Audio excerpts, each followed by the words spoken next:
I'll go ahead and get started. So I've been doing this for a number of years. A lot of work in food and beverages, alcohol beverages, non-alcohol, all kinds of food products.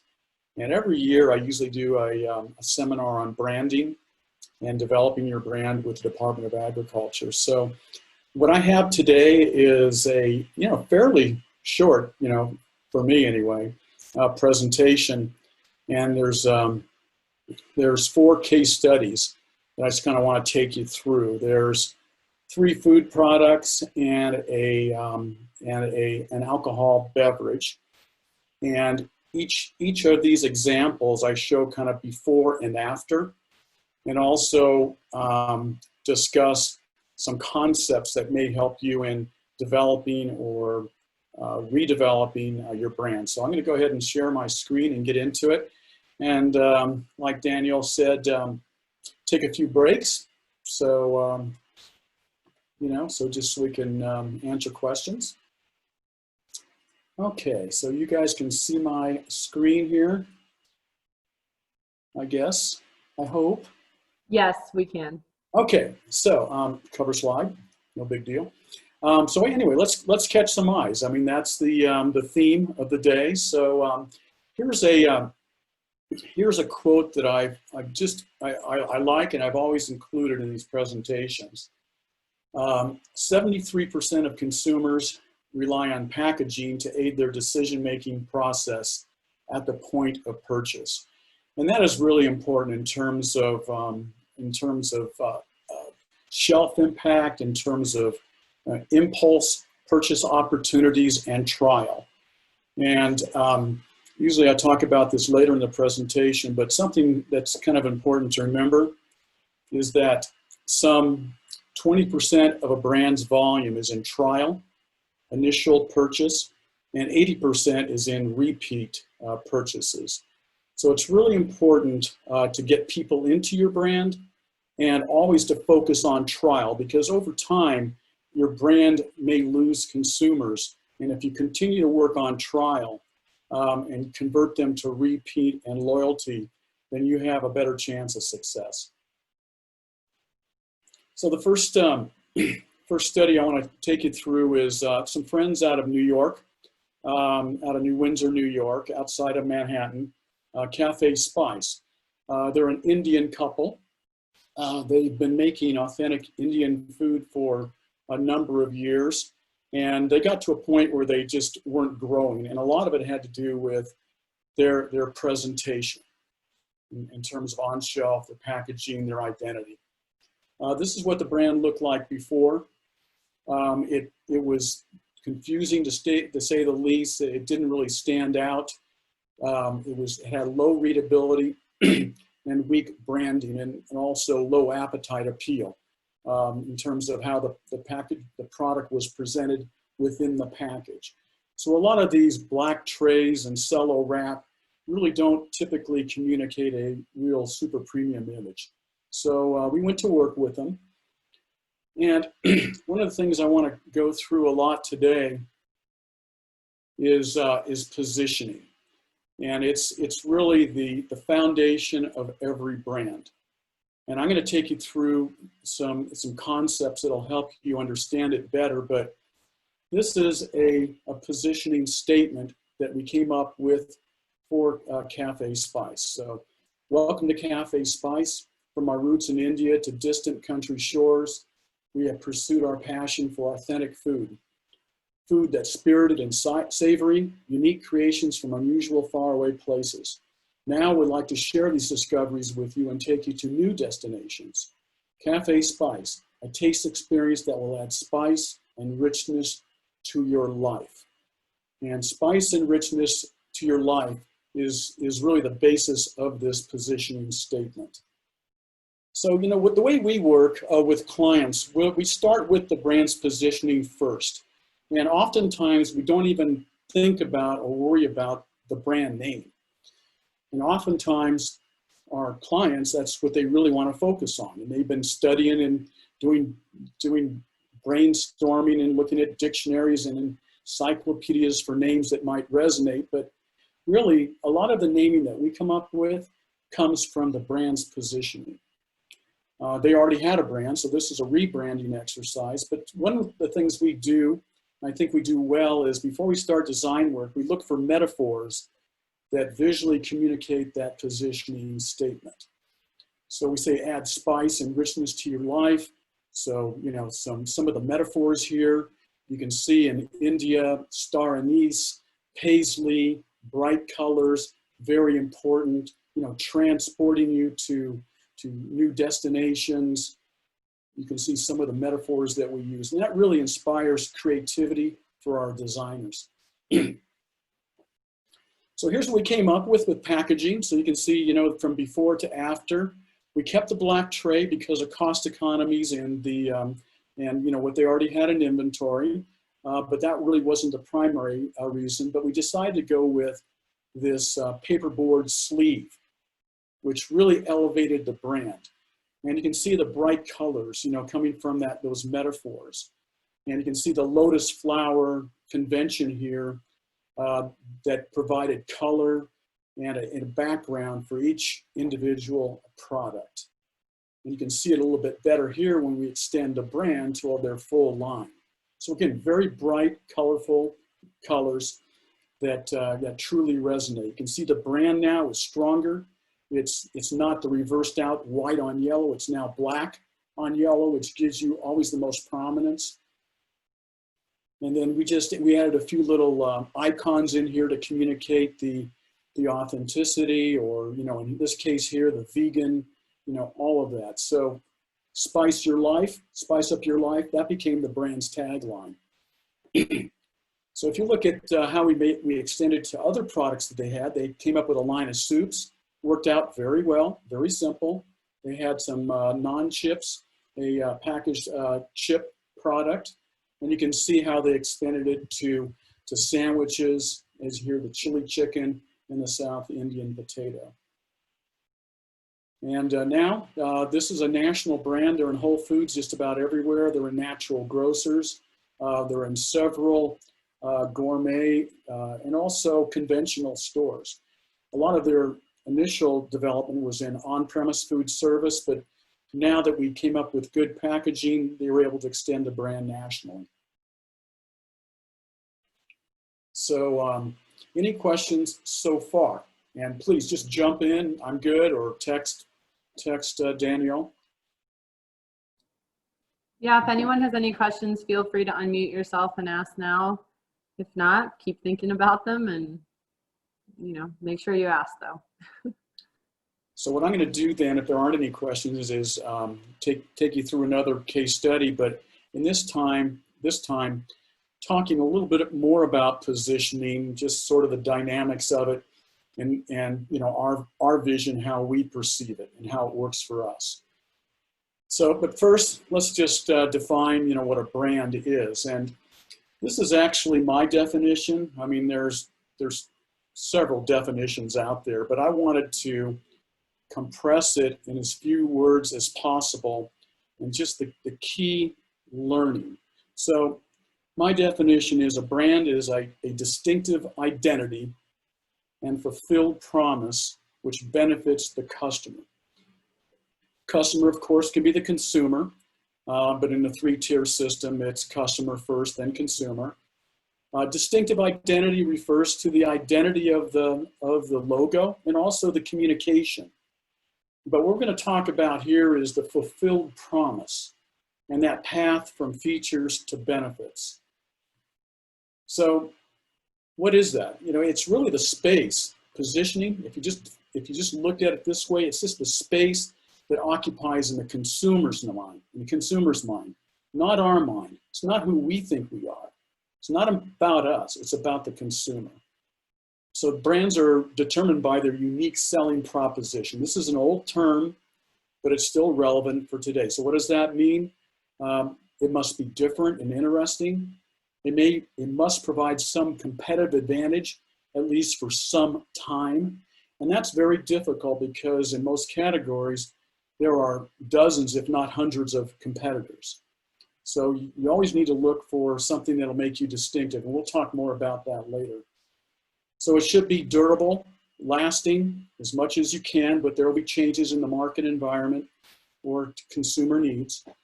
And again, as I mentioned before, it should convert features to meaningful benefits. So I'm going to give you a concept here that's worked really well for us, and it really helped kind of get your mind around what that path is from features to benefits.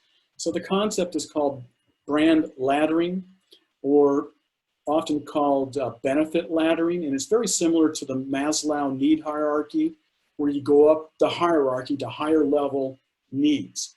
So it's a simple technique that ladders brand features up into meaningful benefits. So it goes through a series, it works through a series of iterative questions. The first question is, what does your brand do best? Okay, so then there's an answer. And then why is that important? That answer. And then that answer, why is that important? So here's an example. We've worked with Gina Cucina. She's a entrepreneur out of Carbondale. Just an incredible lady, has a very strong vision, knows exactly where she wants to go.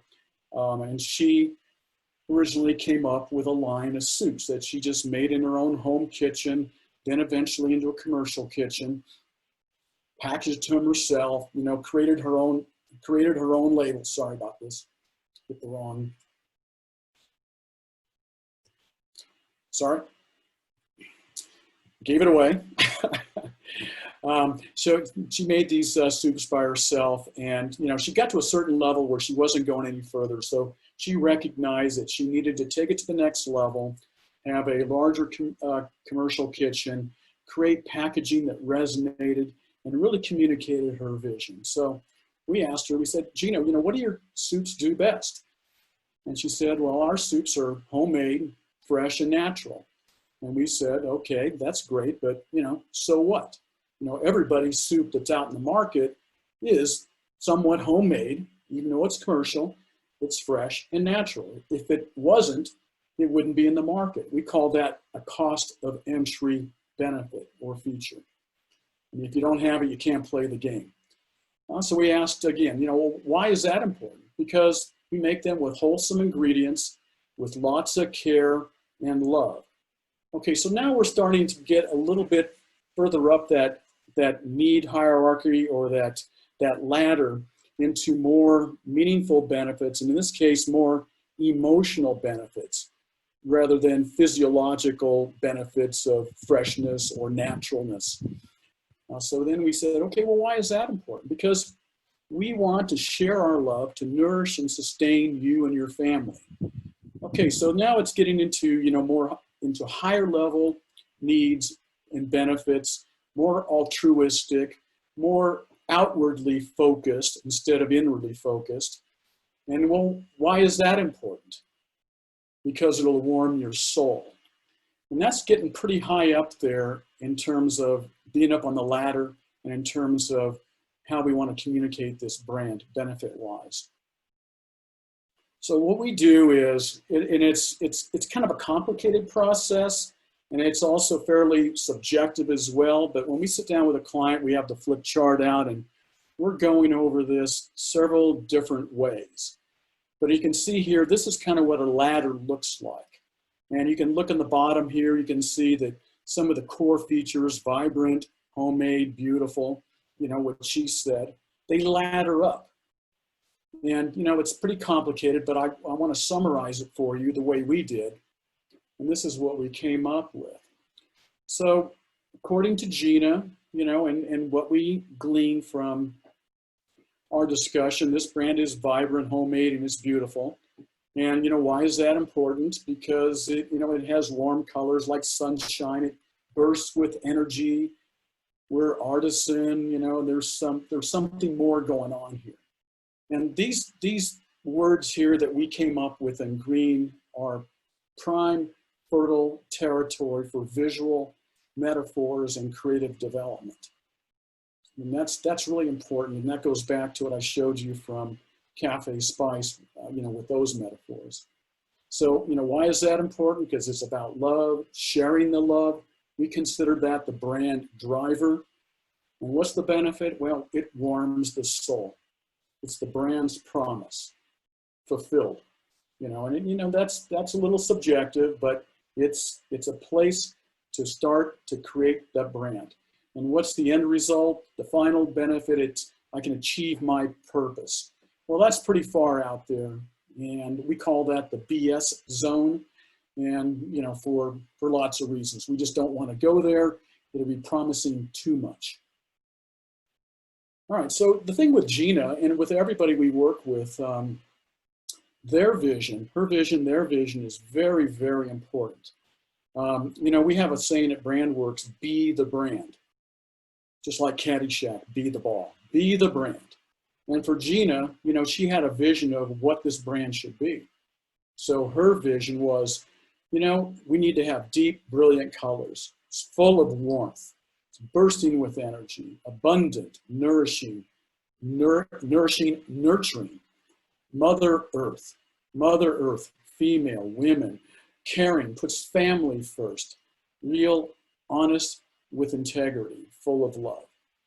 And again, these words have visual opportunity as well for design. So her positioning statement, made with love, which is also a tagline, or down here the tagline, warm your soul. So this is a positioning statement. It's also the brand story on the back of the label. That's why positioning statements are so important. They can provide communication on lots of different levels.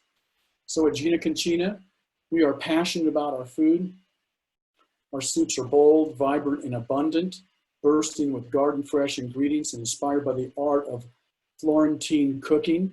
She studied in Florence, and the savory flavors of Mediterranean cuisine.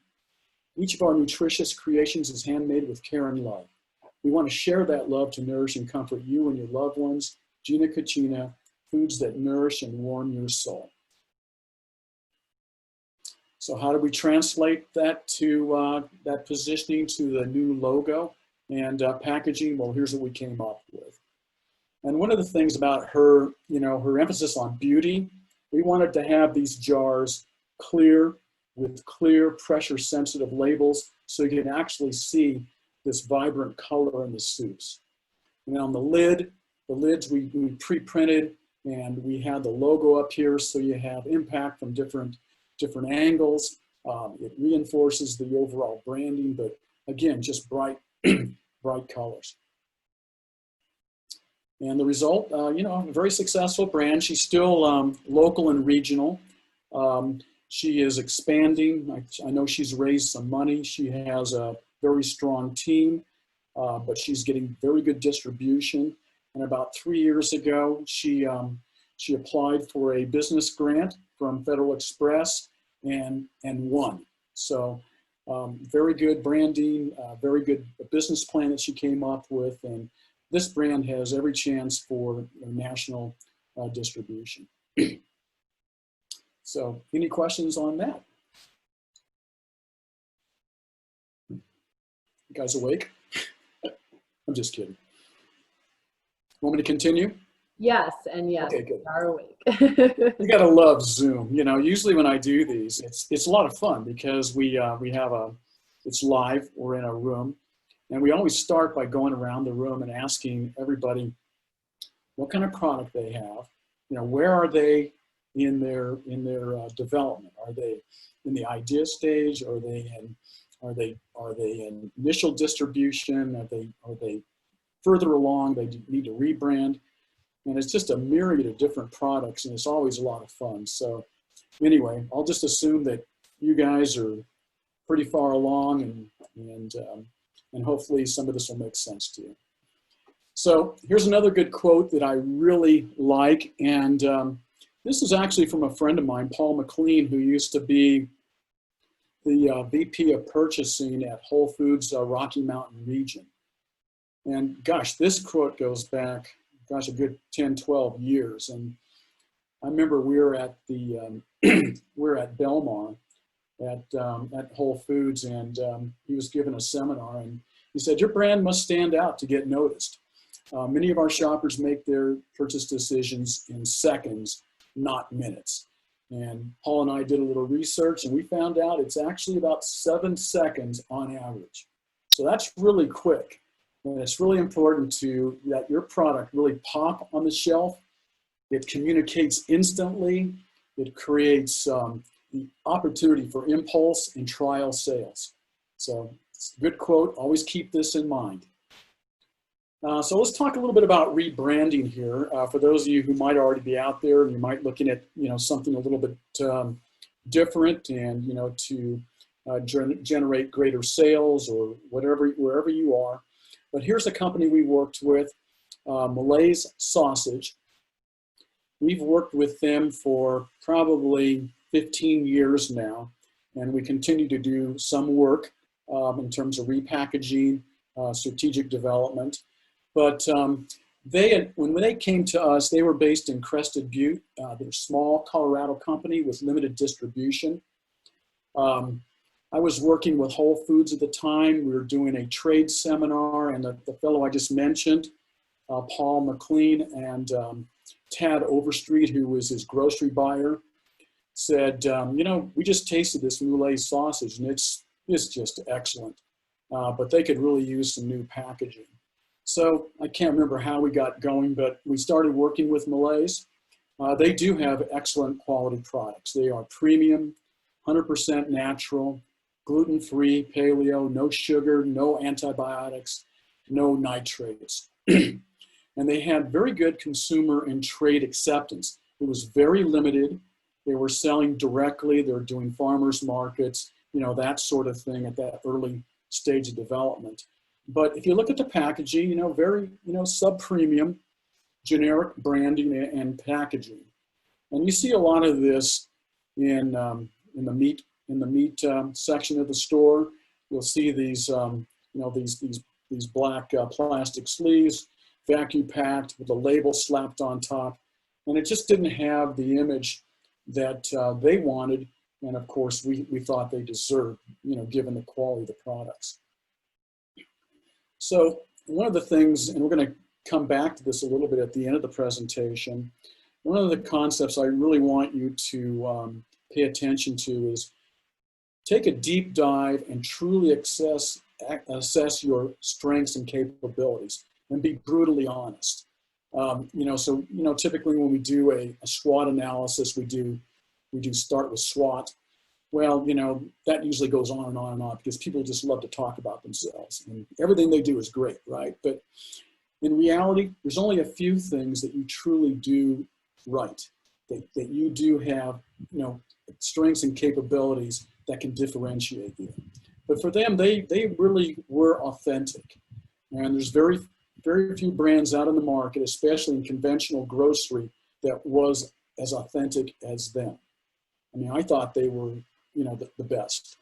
Multi-generational recipes and family heritage, and they truly have that.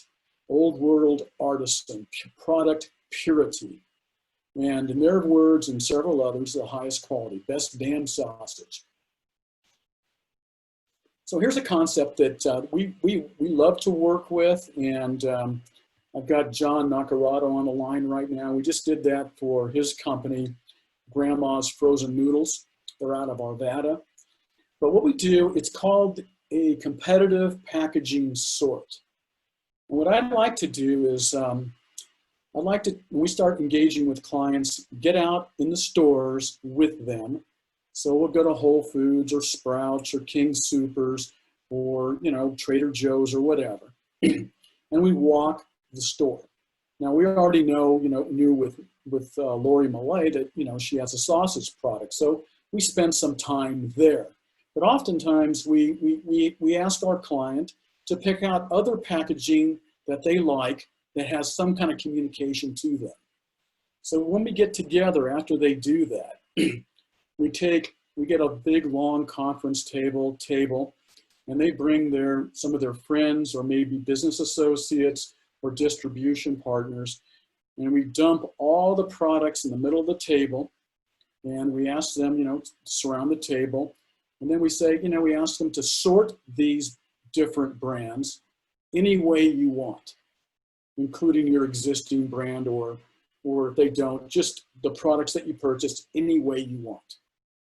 And it's really interesting because what this is the table becomes a perceptual map, And we ask them to put their consumer hats on, not their internally focused, mindsets. So pretend you're a consumer, you see all these brands, group them any way you want, put them any way you want, and they'll do that. And typically what happens is you'll see one group over here on one end of the table, you'll see another at the other end, you may see a couple around, next to them or in the middle. You may see one brand all by itself somewhere. And it's really interesting. So I typically sit back and watch, and I'll ask them questions when they're all done, and I'll say, what is this group over here? And they'll say, well, it's premium. That's the word that describes this segment. That's the word that comes to mind. What are the words that describe it? Well, it's black equals premium. A paper die cut wrap communicates premium. Strong, prominent branding communicates premium. Richer, saturated colors, et cetera, right? And then there may be another group down here in the bottom, low end. That's the first word or phrase that comes to mind. Well, why is that? Well, it's standard, cheap, because gold equals gaudy. It's generic packaging. It looks fake. It looks like a convenience product. Foam packaging equals generic, right? And, of course, store brands and, meat trays, that's par for the course. But in this category, and if you want to elevate your brand and sell for $5.99 like Adele's or higher, like they are now, you need to be kind of over here. So it's a really interesting concept to work with and exercise. And then we also ask to put your brand, if you already don't have a brand, or if you do, put it somewhere on this table. So, in the case of Malays, they were down here, kind of in between here, confused and low end. They wanted to be up here. Okay, so then, we add positioning again, and their positioning. Malays is carefully crafted from old world family recipes. Since 1326, our Sicilian family heritage and commitment to quality have endured. Always pure, natural, and gluten-free. Malays will take you to slower, simpler times when food was made to be enjoyed and family and friends truly appreciated. So when they say 1326, they mean 1326. This is the original family crest from 1326 AD, and they truly do have roots from Sicily. In fact, Lori's relatives came from a little village just 5 kilometers away from where my grandparents came. So the Italian hill country, the Sicilian hill country, in the middle of the region. So what is the image of this brand in terms of how we capture it? Old world flavor, passage of time, it endures, simple, appreciation, tradition. Character, it's about making it, personifying it, more family, craftsman, artisan, warm and inviting. So we had this family crest, and they have been using it, not too clear, and it didn't really pop on the packaging, so we decided to replicate that. We took it into vector art, recreated it, added some color and some vibrancy, and came up with a new word mark, Malays, as you can see down here. So that became the new logo. And as far as the packaging goes, we decided, just like Adele's, to use this paperboard sleeve, but we rounded it to give it some more interest value. And then we actually provided art. We put art on here of an Italian hill village from Sicily. Here's the logo, which we color coordinated to each individual sausage product. Very interesting. So very clear, clean, kind of a stucco fresco finish on the background here, this light tan. So we really wanted to communicate that heritage. And of course, once we elevate the brand, it does have a better chance to sell. And she was very impressed with where she was, and it did help her get into to new distribution. But brands do evolve, and they needed to be refreshed over time. So if you look at the market over time, and again, we've been working with them for, like I said, 12, 15 years, you need to adapt to shifts in consumer needs, purchase behavior, and market trends. And in her case, the market was demanding, the consumers were demanding more information regarding quality in terms of what's in this product. And of course, as we've seen over the last 5 years, this paleo phenomenon has really grown. Gluten-free over the last 5 to 10 years has become more, more pronounced. And of course, the whole no antibiotics thing continues to be very important. So we kept it clean. We communicated all this, but we kept the family crest, and this word mark that really pops. Okay, so that was the third example. And again, if any questions, just jump right in. Otherwise, I'll continue here, and then I've got plenty of time for myself today to answer any questions you have. We don't have any in the chat box, but if anyone has any questions, feel free. Okay, I'll take that as a wait till the end. So I'm going to explaining yourself so well, John. So. Okay. Yeah. Once you get me going, it's hard to get me stopped. So it's just a word of the warning. Okay. Creating a unique brand, right? So we talked mostly already about some rebranding, and this is more of a new brand, and but it has to do with how we capitalize on our strengths and capabilities and our own equity that we already have. So here's another really good quote that I like, and I've been working with Applejack Liquors for, oh geez, a number of years, ever since I was selling wine for Gallo way back in the day. But this is Jim Schwall. He's the owner of Applejack. He took over from his father-in-law, Alan Fries. And his quote, "As big as we are, our shelf space is tight. For us to take on another item, something has to come off the shelf. Your brand must be unique and better and stand out." So I've been working now with Talbott Farms for over a year. They are based in Palisade on the western slope. I'm sure all of you know who they are. They're the ones that grow Palisade peaches. It's been a tough year for them. The early April frost wiped out 80% of their crop. But they are a centennial family in our centennial state. They've been around since 1907, 113 years. They are a 6th-generation family. I'm working with 2 of the young boys right now in the market, teaching them how to sell wine and cider. But they are 6 generations, and they want to last forever. So they are Colorado's largest grower of wine grapes and Palisade peaches. They have over 550 acres that are bearing fruit. They are leaders in agriculture in the Colorado wine industry. Talbott Farms supplies 34 Colorado wineries. The brothers that run the business, 4 of them, are very active in the industry, especially Bruce Talbott. He's very active on a regional and national level. So they are truly leaders. And they are one of, if you think of Palisade peaches, that's one of a handful of Colorado's most recognizable brands, along with like Pueblo chili or Rocky Ford cantaloupe or Olathe sweet corn. I mean, Palisade peaches are really, they have a lot of awareness and a lot of equity. They have a commitment to diversify for future growth, and they are now starting to grow a portfolio of beverage brands. So we're going to talk a little bit about introducing a new product in the alcohol beverage industry. So the first thing, truly assess the market opportunities.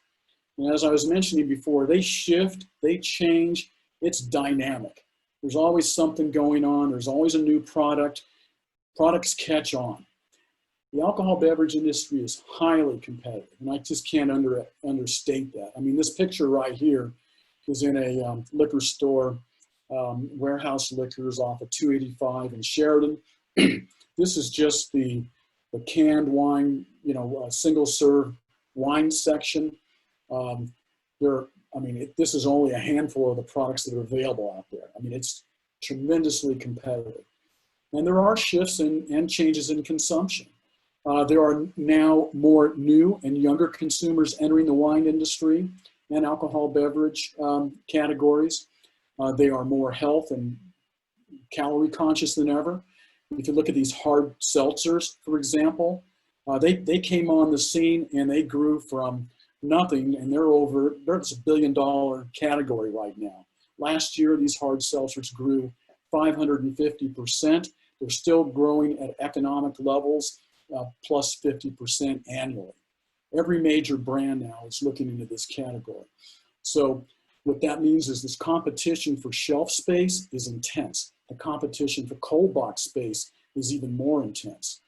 Cold box space is at a premium. So, but there is still demand for natural beverages and demand for craft and local alternatives. And this is a really important story to tell. We've been out in the market selling some products, and with COVID, there's a lot of respect and appreciation for suppliers actually showing up. And there's not a lot of suppliers doing that, but working with the Talbotts, we've been quite successful, and we have some very unique products to sell them. But overall, the category is still very refreshment driven. So with Talbotts, they're a farming organization, and they've been doing that for 113 years. So to expand and to move into other product categories and markets, it's really important to assess and leverage your true strengths and capabilities. So I always ask this question: what's your competitive advantage? What do you do best? Honestly, without exaggeration, be tough on yourselves. What do you do best? Well, they have supply. They have 550 acres of land bearing fruit. They have supply. They have production capabilities. They have winemaking equipment. They have a canning line. And that's a point of differentiation in the Colorado wine industry. There's a couple other Colorado wineries that actually can produce cans. They have existing infrastructure and distribution channels. So they have people who can go out and sell. They have distribution channels with existing distributors, large distributors here on the Front Range and the Western Slope. They have vertical integration potential. And this is really key for them. So how do they leverage these strengths and capabilities to move beyond agriculture into a fully integrated, market-driven beverage company, okay, instead of a production-driven ag company? And they have the ability and desire to invest and take risk. So as we're building this new product, again, as we talked about earlier, we always start with positioning. So here's the positioning statement of a new brand that we came up with, Centennial Cellars. It reads like this: for over 100 years, we have grown wine grapes and fruit in this fertile valley where flavors abound and life is good. Centennial Cellars wine spritzers are made with premium wine and real fruit juice, right from our own orchards and vineyards and orchards, estate made and canned right here. We invite you to taste the difference that nature makes. So, tagline: farm fresh flavor in every can. Positioning statement revolves around this natural place where flavors abound and life is good. So we took that as an opportunity for design, creative direction. So this valley, this fertile valley, is really a magical valley. You come in, to the west through the Tibet Canyon, and all of a sudden you're greeted by this beautiful agricultural area, you know, surrounded by Mount Garfield and these incredible, you know, mountain structures, Mount Garfield. And it truly is a very unique place. So what we wanted to do is to exaggerate that, to have some fun with it. And oftentimes when we look at competitive packaging, we don't see a lot of appetite appeal. You know, we see a lot of typography, you know, and we see standard photography. But here we wanted to make it more idyllic, more magical, a place that you'll want to be transported to. So here's what we came up with. This is a new line of wine spritzers. These are not hard seltzers that do not have much flavor, and if they do, they have kind of a dissipating taste, an unnatural taste, even though they are lower in calories. But we wanted to come up with something that communicated that actually had some kind of substance, made with premium wine and real juice from their vineyards and orchards. So this is a 5.5% alcohol product, 12-ounce standard can. And you can see how we've translated the design system, this exaggeration of beauty and appetite appeal and feeling, emotion to the brand. And we came up with names for them: Sunny Citrus, Peachy Keen, Easy Day Rosé, Sun Glow Sangria. We also did trademark research to make sure that those names are available, and that is extremely important. We work with clients all the time that, you know, they just come up with a name, they don't even do their homework. And then they get a cease and desist, and they have to work out their packaging or whatever, and then they come up with a new name. So this is something that we came up with. We worked with an illustrator and a designer right there in their backyard out of Fruta, you know, in the Grand Valley. And I think we came up with just a beautiful package that's going to have shelf impact, that's going to catch eyes, and it's going to be priced competitively. And this is going to help Talbott Farms make that transition from being an ag company to a fully integrated, market-driven beverage company. So in terms of, you know, how do you support, you know, something like this? It doesn't have to be extensive. You know, out in the market right now, we are pre-selling this or working with a distributor.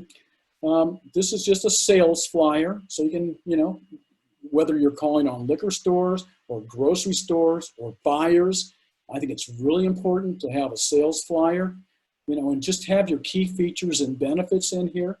You know, minimal copy, show the product off. Of course, you know, our logo, little things in some of the stores that are somewhat required or they're very important, like a metal sign. These are shelf channel strips, and we wanted to communicate farm fresh flavor. We want to communicate local. You can see in the C that's Centennial and Colorado, premium wine and juice, to differentiate it versus other products that do not have these features. And, you know, in today's world, social media, and it's been this way for some time, it's critically important. And when you just stop and think, Facebook, this is how people are getting their news today. This is how they're getting their news. You select what you want to have in your feed, and that's where you get it. If you want to read the New York Times, you're probably not getting the actual paper, you're getting their feed on your Facebook post. Wall Street Journal, same thing. You know, wine, a certain brand, same thing. So it's really important to keep people aware of your brand. If you look at the brand development cycle, it all starts with awareness, leading to trial, leading to purchase, leading to repeat purchase. There's a curve: awareness, trial, purchase, repeat. Over time, your brand experiences something called repeat decay. Consumers move off your brand because they may want to try something new. So it's always important to focus on awareness and trial, to repeat that cycle to get new consumers into your brand. So that's the presentation. This is just a little bit of information about us, what we do. I will, Danielle, Wendy, Yeah. I will save this as a PDF and send it to you, and you can send it out to anybody you want. Great. And we do have a question in the chat box. Oh yeah, let me just stop sharing here so we can get back to live. Let's see. Sorry. Oh, I think I can, oh no. Yeah, I think if you can stop sharing or, oh, there we go. I stopped it. You good? Okay, good. All right. So one question from Ellen or Aline. She says, very helpful presentation. She's enjoying it. And she said, what kind of testing do you do to see if new packaging designs have the desired effect before going all in? Thanks. As far as packaging, product and packaging, or just packaging? No. Oh yeah, she can.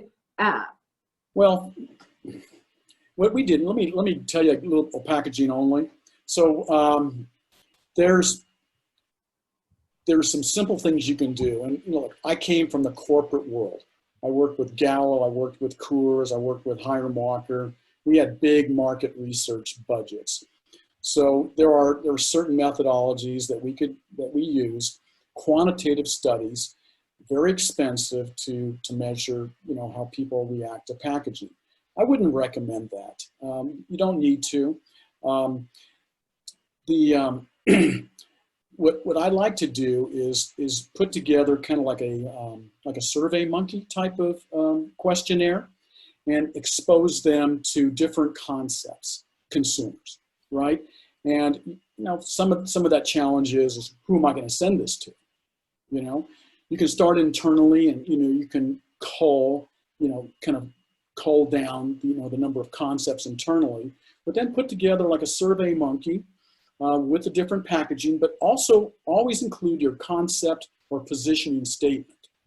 So they can read it, understand what this brand is, and then show them like 2 or 3 variations. With the last case study I showed you with the Centennial Cellar Spritzer, we didn't do that. We did some product testing internally, did a lot of iterations internally, and then we also exposed consumers in the tap room, people who came to visit us with different product tastes. But we knew right from the beginning we had a very good, strong package. We honestly felt we did not have to test it. Great, and she did write in the chat that it was for packaging only. So. Well, we didn't. But we packaged it, and then they're selling it in the tap room, and the response has been tremendous. We just did a kickoff, a virtual general sales meeting kickoff last Friday with our distributor, 100 sales reps, food service, retail, and they loved it. So it's sometimes when you just have that feeling, and I tell clients, sometimes you just have to go with the flow and go with your gut. And it all depends on your budget and your risk tolerance. But Survey Monkey, simple. Okay, she says thank you for the info. Welcome. And congratulations. That's all right. Okay, well, we really appreciate your presentation. I thought it was very good. And we will email it out to everybody along with the video link. And then we will also send out a survey if you wouldn't mind filling that out. It should take about 2 minutes. And then also, John, or before I misspeak, do you still offer a discount for any Colorado Proud members if they so choose to seek out your business? Yeah, we do. We, what I like to do is, I'm really busy right now. I just want everybody to know that. But I am willing to, if you pick up, give me a call, and then if time allows, maybe meet for coffee, maybe in Golden, because I'm on Lookout Mountain. That's convenient to me, and I know it may not be convenient for you, but what I offer is a free consultation. I think a good way to start is, phone call, send me an email. send me an email. We'll set up like a 15-minute or so, 20-minute, 30-minute, whatever it takes. Probably 30 minutes. That's usually how much time that we need, just to go over where you are and just to give you some thoughts, give you some advice, based on all, my